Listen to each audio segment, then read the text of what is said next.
Chers respectés Thaï, chère communauté et chère grande famille de pratique, aujourd'hui nous sommes le 26 juillet l'an 2025 et nous sommes dans la retraite qui s'appelle Méditation et Tai Chi avec le thème corps et esprit interson. Hier, on a déjà exploré un peu le corps et aujourd'hui, on va explorer un peu de l'esprit.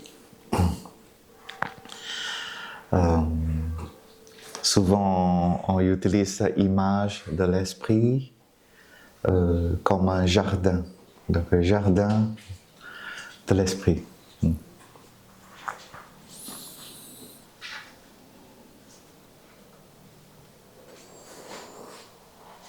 Hier aussi, on a appris comment travailler avec le corps afin de pouvoir de reconnaître notre esprit, notamment notre sensation agréable, désagréable, neutre. On avait l'opportunité de comment on dit ça? Penser les uns et les autres sur le corps afin de pouvoir de reconnaître de l'esprit. Donc il y a l'évidence concrète que notre corps est aussi notre esprit. Et aujourd'hui, on va voir un peu plus notre esprit. Parce qu'avec notre esprit, on touche le monde. Le monde, c'est une construction de notre esprit.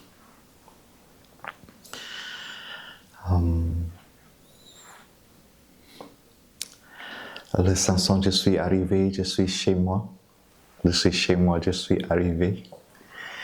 Il y a une phrase dans la terre pure, je m'établis.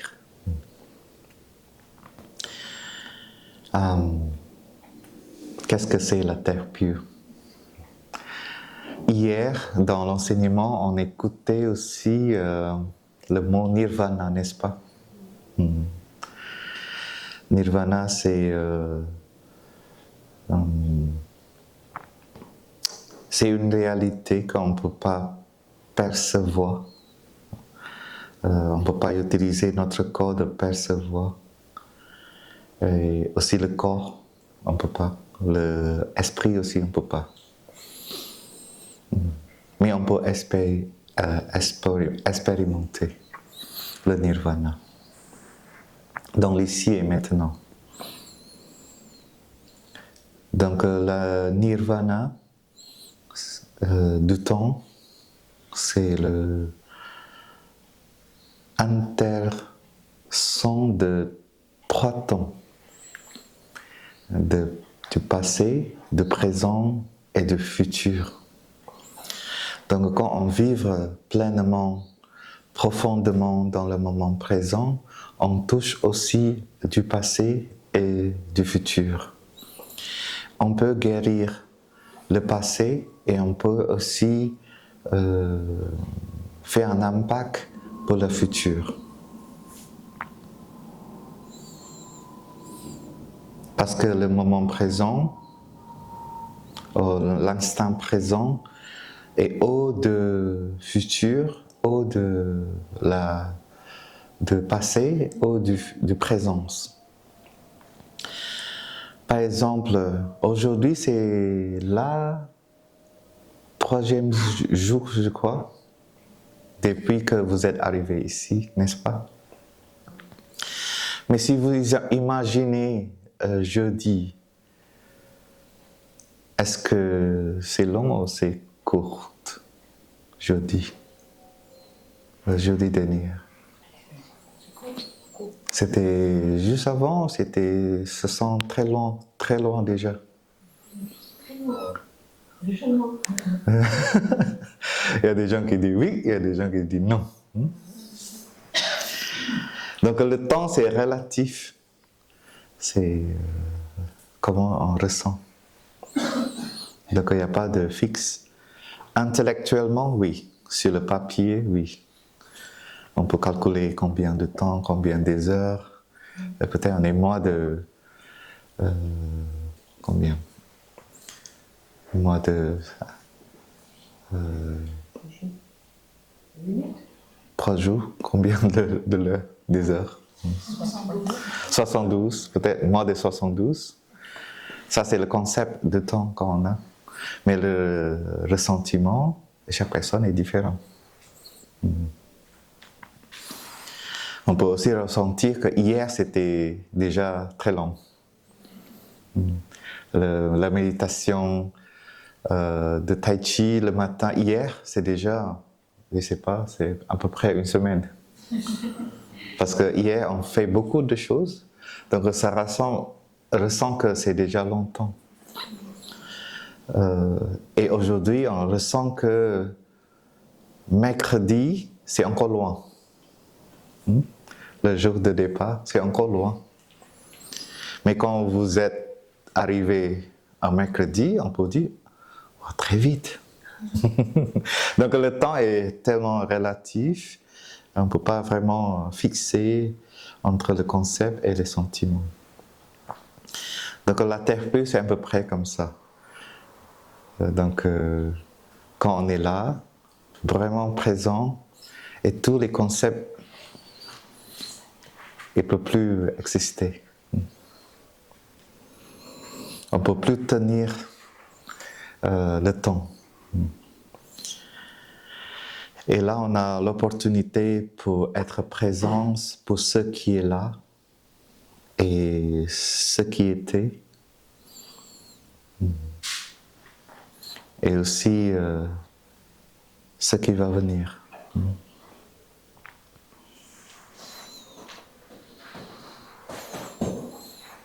Et dans l'enseignement du Bouddha, je ne sais pas si je dois bouger un peu comme ça, toutes les personnes pour voir.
Je vais continuer d'utiliser la même image que hier, mais c'est un peu changé.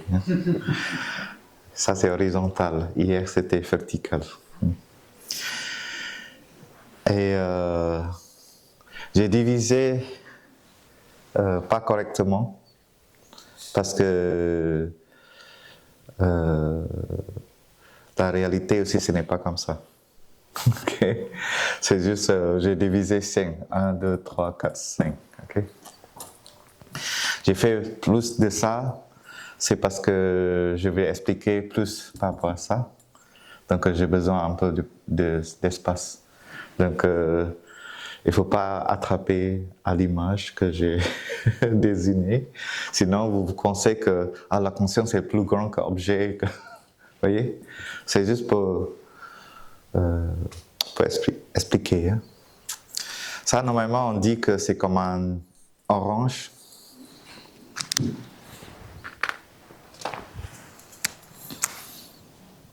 Comme un orange. Avec 5, comment on dit? 5 parties. Quartiers. Yeah. Donc nous, si on est un orange, on a 5 quartiers.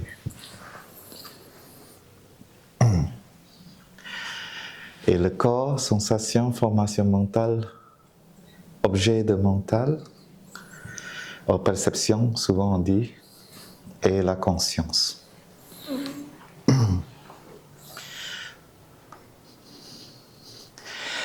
Et le corps, il y a aussi la conscience. Yeah?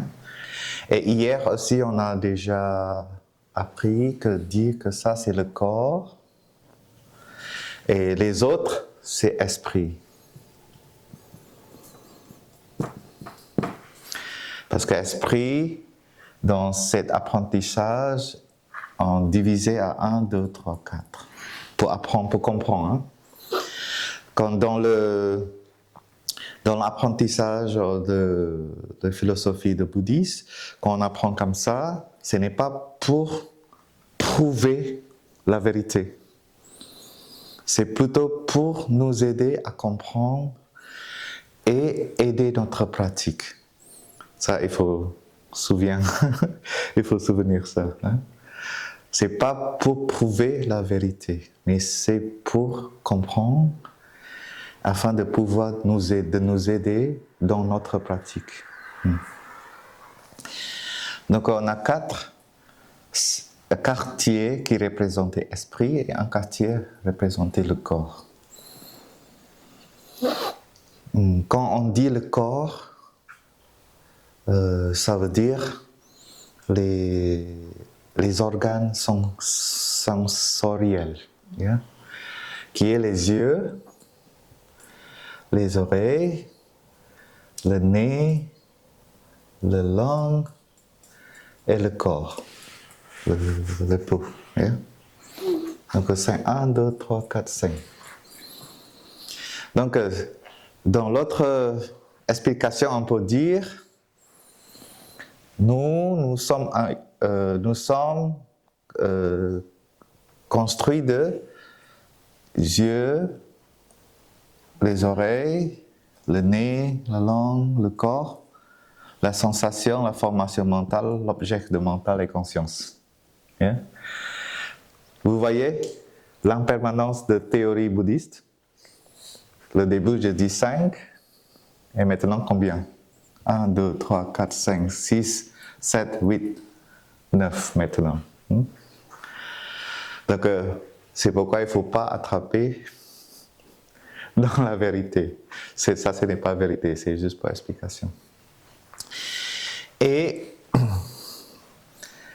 le corps, il y a aussi la conscience. Donc, si on parle les yeux, avec la conscience, on a la conscience des yeux. S'il n'y a pas de conscience des yeux, on ne peut pas voir. Yeah? Donc, pour voir, dans ce cas-là, c'est la conscience des yeux. ça c'est pour écouter. Les oreilles, on écoute. Écoute, c'est aussi la conscience des oreilles. Si on n'a pas la conscience des oreilles, on ne peut pas écouter. Le nez, c'est aussi la même chose. Il y a conscience du nez, il y a conscience de l'âme, il y a conscience du corps. Yeah. Ça fait combien de conscience déjà? 1, 2, 3, 4, 5. On a déjà 5. Ok. On va explorer encore. Combien encore? Et ça, c'est conscience du corps. Qu'est-ce que ça veut dire esprit aussi? Quand on dit la formation mentale, c'est-à-dire quelque chose qui est formé dans notre esprit. Qu'est-ce que c'est des choses qui est construites dans notre esprit? Est-ce que vous pouvez donner quelques exemples? Penser, quoi d'autre? Une projection? Hein? Les idées, quoi d'autre? Hein? Les peurs, les émotions, les sentiments, toutes des choses qu'on peut ressentir à part du corps. Ça, c'est esprit. Ok? Donc, il s'appelle formation mentale. Donc, on peut dire formation mentale comme pensée, comme toutes des choses. Ou, en général, on peut dire aussi formation mentale, c'est esprit. C'est-à-dire, est-ce que ça, c'est le corps? C'est aussi formation mentale. Ça, c'est aussi la formation mentale.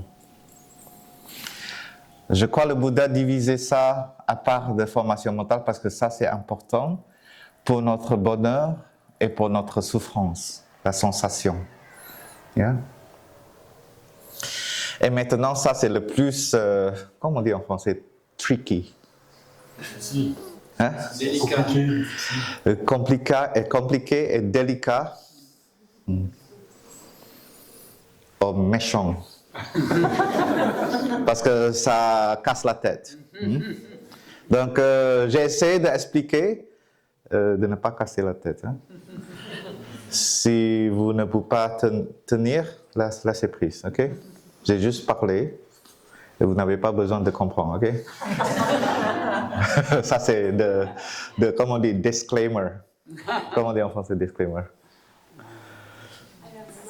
Hein? Un avertissement. Donc, ça, en fait, la formation mentale et objet de mental, ce n'est pas différent, c'est la même chose. C'est la même chose. Avant que je arrive ici, je vais retourner ici d'abord. Yeah? Parce que les yeux, est-ce qu'il y a un objet pour les yeux? C'est quoi? Ça, c'est les objets.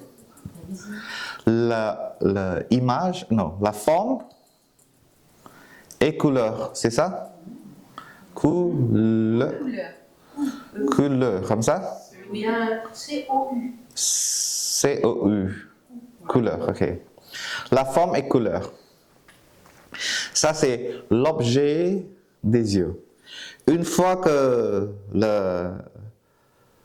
les yeux touchent la forme, mais aussi les yeux, il faut avoir une condition, bonne condition. Hein? Toucher la forme et couleur avec une certaine condition aussi, parce que dans le noir, même si les yeux c'est bon, mais vous pouvez toucher ça. Donc avec les conditions, bonnes conditions, les yeux toucher la forme et couleur, et là on a la conscience des yeux. Ça c'est la mathématique. Ok? Quand on a les oreilles et il y a les sons, si les oreilles touchent les sons, qu'est-ce qu'il y a? Conscient des oreilles.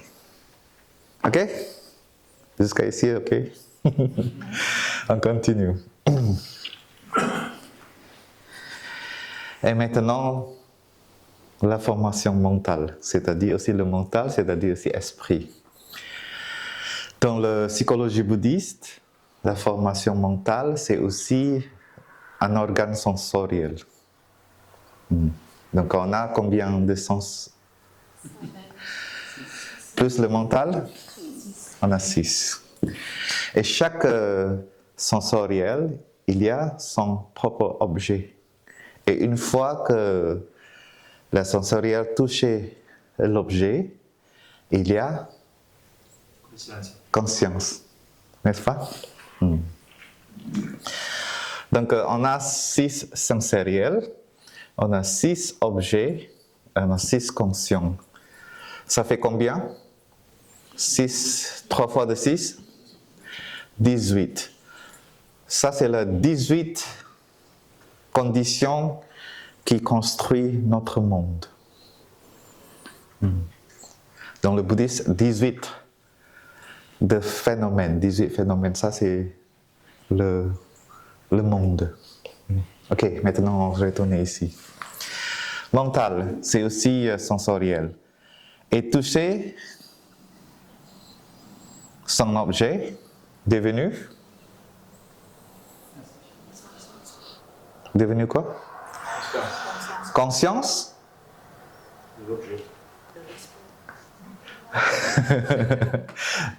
Donc ça on dit aussi mental.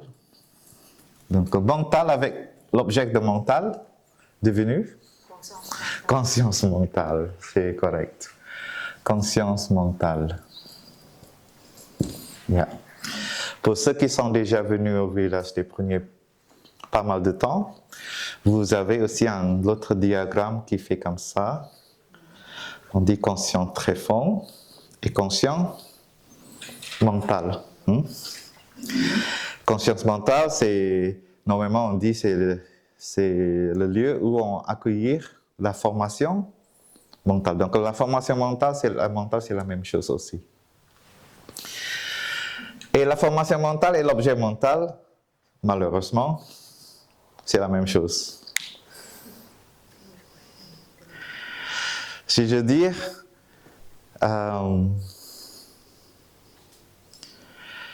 je suis en colère,